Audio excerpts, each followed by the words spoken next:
When you look at the sheer level of devastation left behind by the atomic bombs, survival seems mathematically impossible. These people carried a supernatural infection, a dark stain that crept across their skin like black rain. This infection bound them together into a network they called the web.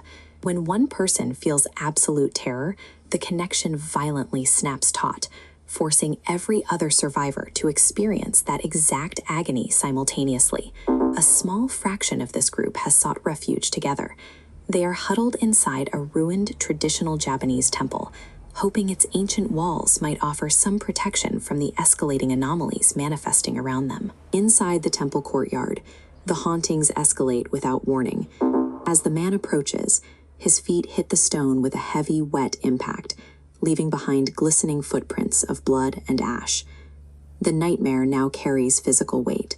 Near the temple well, a group of ash-gray entities surrounds a survivor named Ichiro. They join hands, and their burnt flesh begins melting together.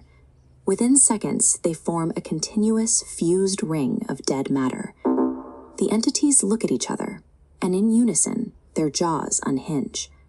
Instead of human throats, they reveal a dark, dimensional void. He is reduced to a diffuse background static, a permanent scream scattered across the void. Being consumed by the spider is the agonizing dispersal of a human mind into a system that refuses to let it die. When the entities finally vanish, the temple courtyard is permanently scarred. Hundreds of overlapping black footprints cover the ground. Fumiko realizes the temple has become a focal point for the entity, drawing the hauntings directly. They make a desperate decision. They divide their meager rations and leave the courtyard, scattering back out into the ruined cities to try to survive individually what they failed to survive together. The protagonist walks away from the supernatural nightmare and heads toward Nagasaki. They navigate the rubble toward the surviving administrative centers. Their mission is to apply for government recognition, secure medical aid, and get official paperwork proving that their impossible survival actually happened.